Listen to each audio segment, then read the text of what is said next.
AKTV nga bulijjo munnange nkwebaza gwaje okumiddeko obutakoowa nze AK Master emabega w'omuzinda lokulabika nga nkutuusako ensonga zonna amawulire tukuwaago gokka ag'ensonga mwana wa taata golina okubeera ng'omanya golina okubeera ng'otegeera lwadde nga tubeera n'amawulire mangi naye tugasunsula nja kukusaba n'obuwombeefu vidiyo eno sooka ogiwe ekigalo eky'amaanyi ennyo munnange ate ompya subscribingako na nekadde waaka abeerawo munnange osobole okubeera nga tomufiirwa munnange amawulire agaakagwawo ge nnaakabeera nga nfuna essaawa zino drone zange zegandeetedde munnange bodyguard wa His Excellency Robert Kyagulanyi Ssentamu amaze n'alabika okusinziira ku Davis Rubongoya ononno nga Honorable Mulamba ate nga Ssaabawandiisi w'ekibiina kya National Unity Platform agamba nti abantu bano oluvannyuma lw'okumala okubeera ono nga yakwatibwa okumala ennaku 32 nga yabula yawambibwa okuviira ddala wali eri we yali abeera n'atwalibwa amaze ennaku 32 nga talabikangako bakanze kubeera nga bamunoonya nga beewuba munnange ono nga yabula naye kyaddaaki amaze munnange n'alabika wabula walabikidde nga yakubwa essasi mu kugulu bino byonna Davis Rubongoya yabyogera Ssaabawandiisi w'ekibiina ekya National Unity Platform munnange abasajja balabye nga pressure eyitiridde abantu nga babanjizza abantu baabwe nga biyingiremu ne Human Rights Commission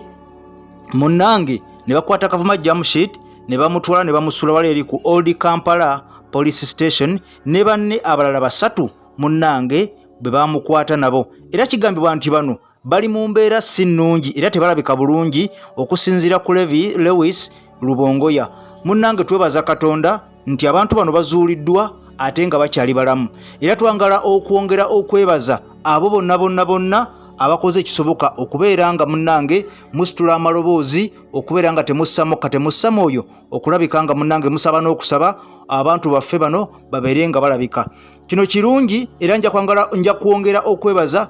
General Kainda Otafiire eyagambyeko eyasudde ku ddoboozi lye ng'omuntu n'agamba nti abantu bonna abaawambibwa oba abaakwatibwa babakozaayo ki babateeke mu bifo ebimanyikiddwa munnange ensi esobole okubeera ng'ebawozesa baba nga bazza omusango naye ono agamba nti bano bagguddwako omusango ogwa malicious damage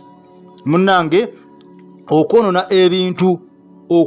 ebintu munnange mu ngeri ey'ekyononere naye nga twebaza Katonda nti bano balabise wadde ng'embeera gye bali munnange si nnungi era okusinziira ku Davis Rubongoya munnange ono Jamshid yakubwa essasi mu kugulu embeera ye si nnungi nnyo yeetaaga kwongera kusabirwa n'okubeera nga munnange afuna obujjanjabi kati katusabe Katonda n'abalala bonna abaawambibwa mu mbeera y'omu basobole okubeera nga babakomyawo babateeke mu makooti abantu bawozesebwe munnange kizibu nnyo omuntu okumala ennaku 32 nga yabula abantu be embeera gye babeeramu kiruma nnyo okubeera mu nsi ng'erina constitution naye ng'amateeka tegamenyebwa kubanga kino kisuubirwa nti kyandikoleddwa mu nsi nga terina constitution